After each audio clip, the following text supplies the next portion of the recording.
Hi friends, welcome to jolly family vlogs. எல்லோரும் எப்படி இருக்கீங்க? நல்லா இருக்கீங்களா? வாங்க, இன்றைக்கி என்னோடய அம்மா வீட்டில் இருந்த நந்தியாவட்டம் செடியை தான் இன்றைக்கி நான் வீடியோ எடுத்துகிட்டு வந்தேன். அதை பார்த்தீங்க அப்படின்னா அதில் ஒரு ஸ்பெஷல் என்ன அப்படின்னா, இந்த நந்தியாவட்டம் செடியில் உள்ள பூ வந்து மலரவே மலராது. திருமண மாலைகள், மணப்பெண் அலங்காரம், பூஜைக்கு இந்த மாதிரி வச்சு நல்லா நெருக்க கட்டியிருப்பாங்க, பார்த்துருப்பீங்க. அந்த செடி தாங்க இது. இந்த செடி பார்த்திங்கன்னா மலரவே மலராதுங்க, மொட்டாவே தான் இருக்கும். மல்லிகைப்பூவுக்கு நிகராக இருக்கும், ஆனால் வாசனை மட்டும் இருக்காது. மல்லிகைப்பூவில் உள்ள அந்த வாசனை இருக்காது ஒழிஞ்சு. நந்தியாவட்டம், இந்த நந்தியாவட்டையிலே பார்த்திங்கன்னா ஒற்றை, 2 அடுக்கு, மல்டி பெட்டல்ஸ் இருக்குது. அதெல்லாம் வந்து மாலையிலையோ வேறு எதுலேயுமே யூஸ் பண்ண மாட்டாங்க. காலையில் பூத்தா ஈவினிங் கொட்டிடும், அந்த மாதிரி தான் இருக்கும். அழகுக்கு தான் வச்சுக்கலாம். பட் இந்த பூ வந்து வணிக ரீதியாகவும் நிறைய யூஸ்ஃபுல்லாக இருக்குது. அதே நேரம் மூலிகைக்காகவும் அதிகமாக இதை வந்து யூஸ் பண்ணுறாங்க.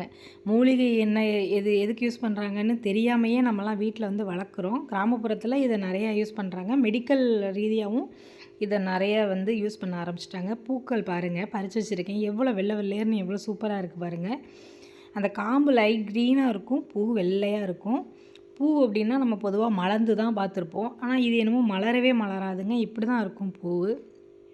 இதை தான் வச்சு டெக்கரேஷனுக்கு, அந்த நம்ம திருமண மாலைகள்லாம் பார்த்திங்கன்னா அந்த மாலைகள் வந்து அழகாக கட்டியிருப்பாங்க, அவ்வளோ சூப்பராக இருக்கும். இந்த செடி எங்கள் அம்மா வீட்டில் இருக்குது. நான் இப்போ தான் இதுலேருந்து வந்து கட் பண்ணி எங்கள் வீட்டில் வைக்கணும். இது ரொம்ப ஈஸிங்க வளர்க்குறது. கட் பண்ணி நம்ம மண்ணில் வச்சோம்னாலே நார்மலாக வந்து வளர ஆரம்பிச்சிடும். ப்ராபகேஷன் டெக்னிக்கு இது யூஸ்ஃபுல்லாக தான் இருக்கும். அப்புறம் பார்த்திங்கன்னா இதுக்குன்னு பெரிய ஒரு மெயின்டெனன்ஸ்லாம் தேவையில்லை. நார்மலாக தண்ணி ஊற்றிட்டு வந்தாலே செடி நல்லா பூக்கும். மண்ணில் வச்சா நல்லா மரமாக வளரும், தொட்டியில் வச்சா ஓரளவுக்கு நல்லா வளரும். வாங்க, இந்த பூவை நம்ம பறிச்சுட்டு போயிட்டு கட்டி தலையில் வச்சுக்கலாம். கிராமங்களில் இருக்கிறதுனால யார் வீட்லையும் இருந்தாலே நாங்கள் ஒரு குச்சி கொடுங்கன்னு சொல்லி வாங்கி கொண்டு வச்சுருவோம். நம்ம கிடைக்காதவங்க நர்சரியில் இருந்தால் கண்டிப்பாக வாங்கி வச்சுக்கோங்க. பாருங்கள், கட்டினதுக்கப்புறம் எவ்வளோ கொள்ளை இலையாக இருக்குன்னு. நமக்கு வந்து சீசனில் தான் மல்லிகைப்பூ கிடைக்கும். பட் இங்கே எந்த பூ அப்படிங்கிறது எல்லா டைம்லேயும் கிடைக்கிறதுனால திருமணங்களுக்கு, கோயில்களுக்கு, நமக்கு பயணங்களுக்கு எங்கே வேணாலும் நம்ம வச்சுட்டு போகிறதுக்கு யூஸ்ஃபுல்லாக இருக்கும். மல்லிகைப்பூ வந்து ஒரு குறிப்பிட்ட சீசனில் தான் கிடைக்கும் இல்லையா? இது எல்லா டைம்லேயும் கிடைக்கிறதுனால இருக்குது. பூனாலே மலர்ந்து தான் கேள்விப்பட்டிருப்போம். இந்த பூ மலராதுங்கிறதே இதோட ஸ்பெஷல். ஒற்றை அடுக்கு, 2 அடுக்கு, பல அடுக்குகளை எல்லாம் காட்டிலும் இந்த பூ வந்து எனக்கு ரொம்ப பிடிச்சிருக்கு. ஏன்னா இதோட தன்மை அப்படி இருக்குது. இதுக்கு வந்து பின்வீல் ஃப்ளவர்ஸ் அப்படிங்கிற பேர் வந்து அறிவியல் ரீதியாக உண்டு.